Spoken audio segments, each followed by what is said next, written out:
जय गुरुजी, शुक्राना गुरुजी, अनंतम अनंतम शुक्राना। ओम नमः शिवाय, शिवजी सदा सहाय। ओम नमः शिवाय, गुरुजी सदा सहाय। सभी संगत परिवार को हैप्पी करवा चौथ। जितने भी मेरी आंटी अंकल हैं सभी को गुरुजी ब्लेसिंग्स दे रहे हैं और सभी बहनों के लिए गुरुजी महाराज सौभाग्यवती होने का आशीर्वाद दे रहे हैं। त्यौहार आपका मंगलमय हो, शुभ हो, सदा स्वस्थ रहे, खुश रहे, आपका परिवार सदा हंसता खेलता रहे। गुरु वंदना के साथ शुरू करते हैं आज का अध्याय से महापुराण वायव्य संहिता उत्तराखंड। गुरुर्ब्रह्मा गुरुर्विष्णु गुरुर्देवो महेश्वरा गुरुर्साक्षात् परब्रह्म तस्मै श्री गुरुवे नमः। योग मार्ग के विघ्न सिद्धि सूचक उपसर्ग तथा पृथ्वी से लेकर बुद्धि तत्व पर्यंत ऐश्वर्य गुणों का वर्णन। शिव शिवा के ध्यान की महिमा। उपमन्यु कहते हैं, श्री कृष्ण आलस्य, तीक्ष्ण व्याधियाँ, प्रमाद, स्थान, संशय, अनवस्थित चित्तता, अश्रद्धा, भ्रांति, दर्शन, दुख, दौर्मनस्य और विषय लोलुपता, ये 10 योग साधन में लगे हुए पुरुषों के लिए योग मार्ग के विघ्न कहे गए हैं।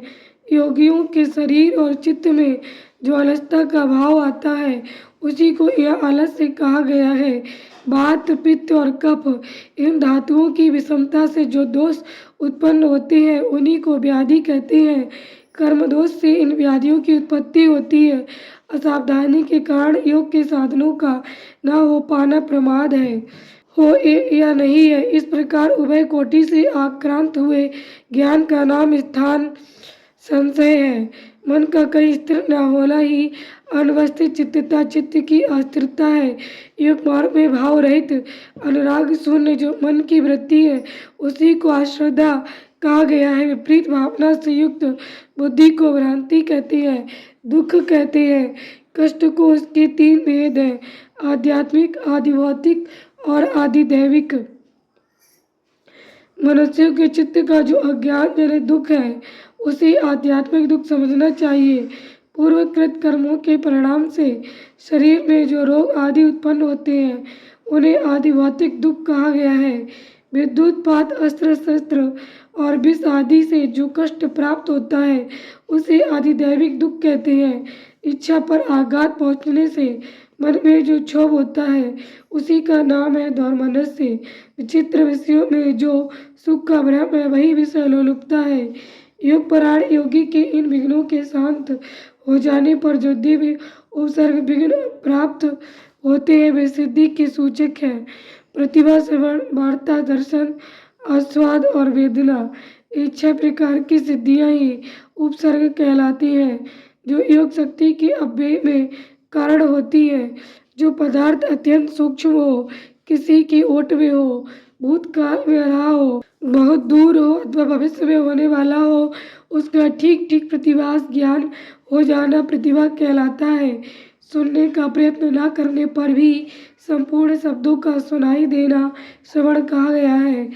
समस्त देहधारियों की बातों को समझ लेना वार्ता है। दिव्य पदार्थों का बिना किसी प्रयत्न के दिखाई देना दर्शन कहा गया है। दिव्य रसों का स्वाद प्राप्त होना आस्वाद कहलाता है। अंतःकरण के द्वारा दिव्य स्पर्शों का तथा ब्रह्मलोक तक के गंधाय दिव्य भोगों का अनुभव वेदना नाम से विख्यात है। सिद्ध योगी के पास स्वयं ही रत्न उपस्थित हो जाते हैं और बहुत सी वस्तुएं प्रदान करते हैं। मुख से इच्छा अनुसार नाना प्रकार की मधुर वाणी निकलती है। सब प्रकार के रसायन दिव्य औषधियाँ सिद्ध हो जाती हैं। देवांगनाएं इस योगी को प्रणाम करके मनोवांछित वस्तुएं देती हैं। योग सिद्धि के एक देश का भी साक्षात्कार हो जाए तो मोक्ष में मन लग जाता है। ये मैंने जैसे देखा या अनुभव किया है उसी प्रकार मोक्ष भी हो सकता है। कृष्णा, स्थूलता,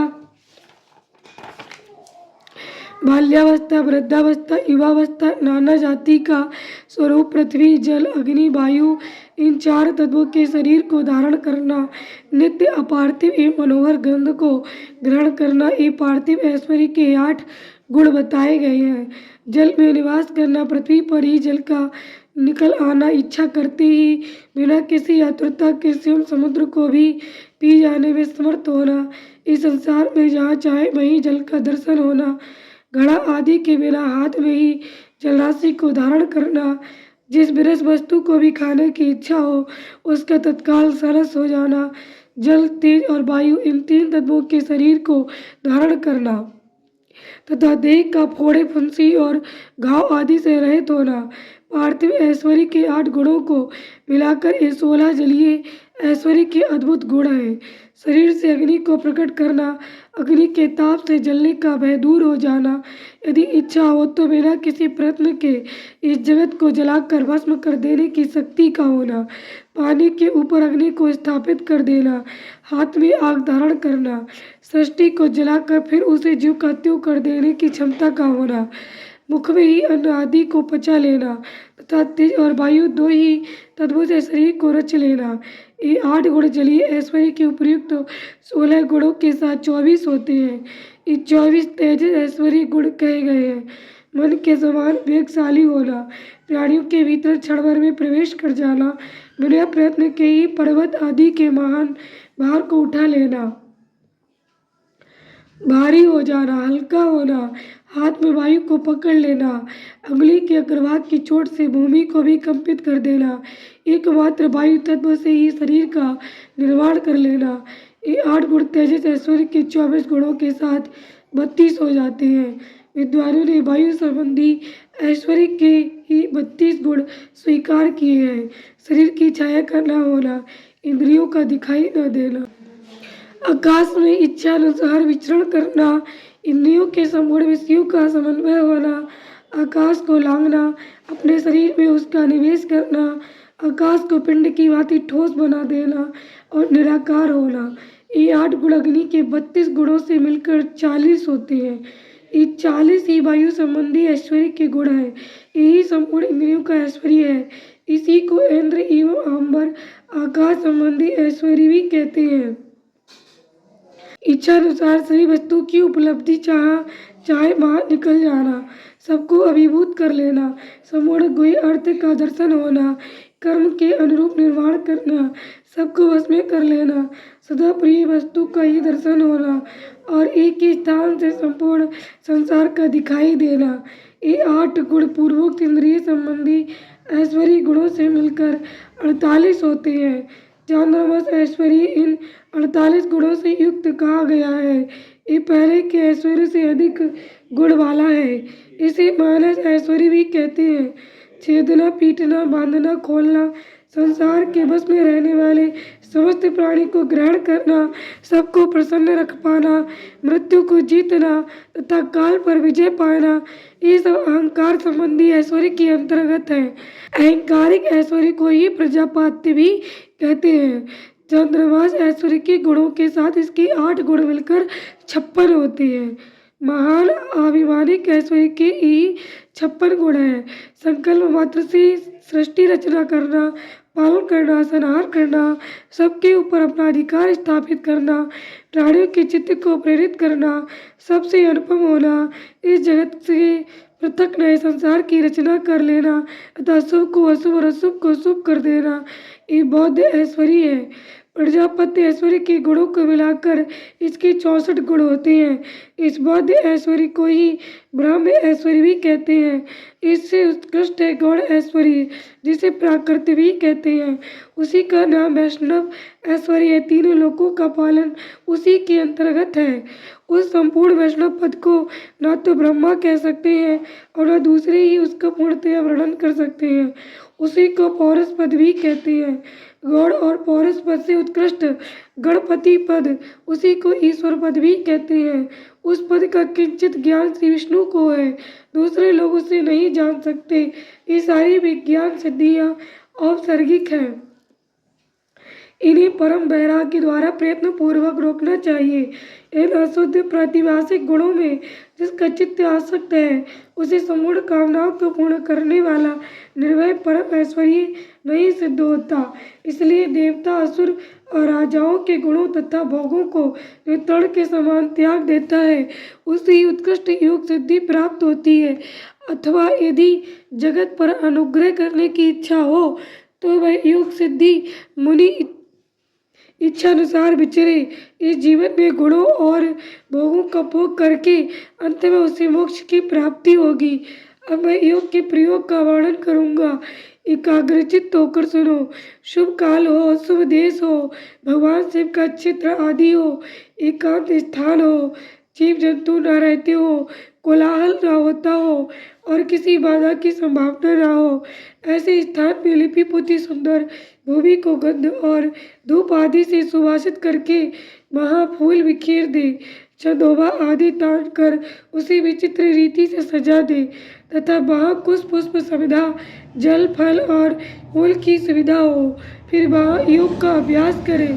अग्नि के निकट, जल के समीप और सूखे पत्तों के ढेर पर योगाभ्यास नहीं करना चाहिए। जहाँ डांस और मच्छर भरे हो, सांप और हिंसक जंतुओं की अधिकता हो, दुष्ट पशु निवास करते हो, भय की संभावना हो तथा जो दुष्टों से घिरा हुआ हो, ऐसे स्थान पे भी योगाभ्यास नहीं करना चाहिए। शमशान में, चैत्य वृक्ष के नीचे, बांबी के निकट, जीर्ण शीर्ण घर में, चौराहे पर, नदी, नद और समुद्र के तट पर, गली या सड़क के बीच में, उजड़े हुए उद्यान में, गोष्ठ आदि में, अनिष्टकारी और निंदित स्थान में भी योगाभ्यास ना करें। जब शरीर में अजीर्ण का कष्ट हो, खट्टी डकार आती हो, विष्ट और मूत्र से शरीर दूषित हो, सर्दी हुई हो या अतिसार रोग का प्रकोप हो, अधिक भोजन कर लिया गया हो या अधिक परिश्रम के कारण थकावट हुई हो, जब मनुष्य अत्यंत चिंता से व्याकुल हो, अधिक भूख प्यास सता रही हो तथा जब वह अपने गुरुजनों के कार्य आदि में लगा हुआ हो, उस अवस्था में भी उसे योगाभ्यास नहीं करना चाहिए। जिसकी आहार विहार उचित एवं परिमित हो, जो कर्मों में यथायोग्य समुचित चेष्टा करता हो तथा जो उचित समय से सोता और जागता हो एवं सर्वथा आशा रहित हो, उसे ही को योगाभ्यास में तत्पर होना चाहिए। आसन मुलायम, सुंदर, विस्तृत, सब ओर से बराबर और पवित्र होना चाहिए। पद्मासन और स्वास्तिकासन आदि जो यौगिक आसन है उन पर भी अभ्यास करना चाहिए। अपने आचार्य पर्यंत गुरुजनों की परंपरा को क्रमशः प्रणाम करके अपनी गर्दन, मस्तक और छाती को सीधी रखे। ओठ और नेत्र अधिक सटे हुए ना हो, सिर कुछ कुछ ऊंचा हो, दांतों से दांतों का स्पर्श न करे। दांतों के अग्रभाग में स्थित हुई जिह्वा को अविचल भाव से रखते हुए एड़ियों से दोनों अंडकोशों और प्रजनेंद्रिय की रक्षा पूर्वक दोनों जांघों के ऊपर बिना किसी यत्न के अपनी दोनों भुजाओं को रखे। फिर दाहिने हाथ के पृष्ठभाग को बाएं हाथ की हथेली पर रखकर धीरे से पीठ को ऊंची करे और छाती को आगे की ओर से सुस्थिर रखते हुए नासिका के अग्रभाग पर दृष्टि जमाए। अन्य दिशाओं की ओर दृष्टिपात न करे। प्राण का संचार रोककर पाषाण के समान निश्चल हो जाए।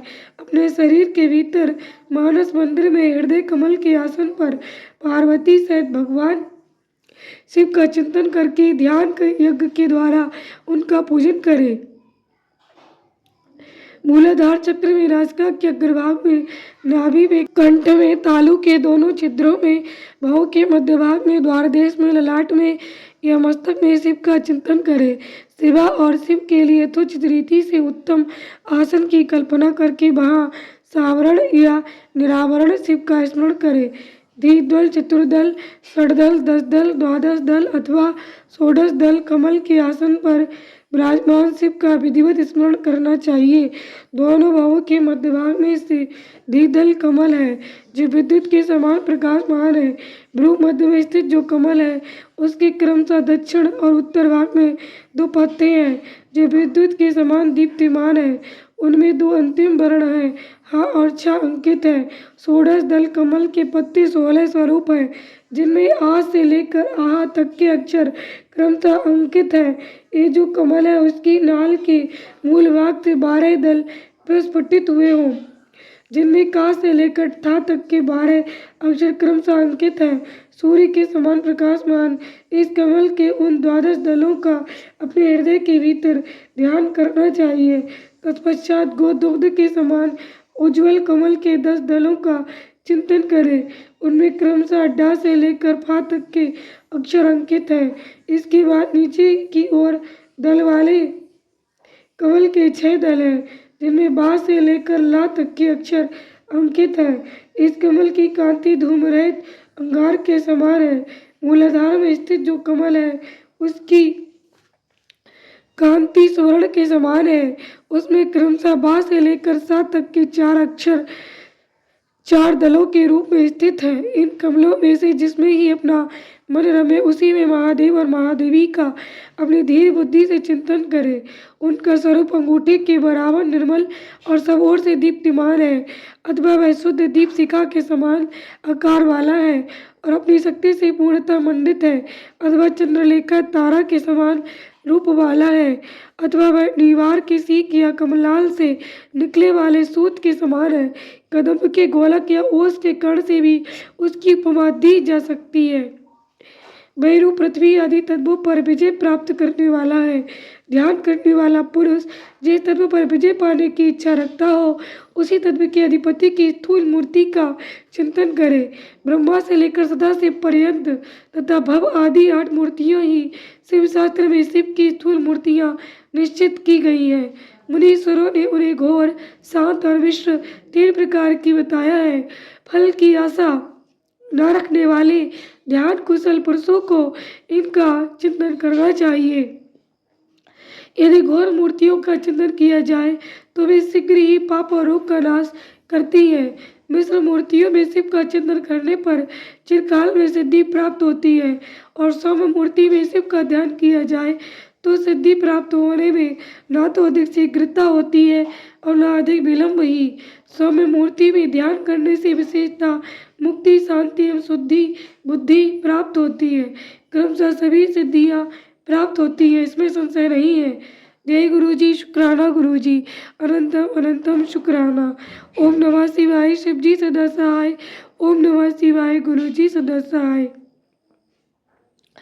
संगत जी, आज का अध्याय एक बार संपूर्ण हुआ। आप और आपका परिवार सदा स्वस्थ, सुखी और समृद्ध रहे। गुरु जी की असीम कृपा आशीर्वाद सदैव आप सभी अंकल आंटी पर बना रहे। गुरु जी की सभी संगत परिवार को करवा चौथ की हार्दिक शुभकामनाएं। जय गुरु जी, शुक्राना गुरु जी।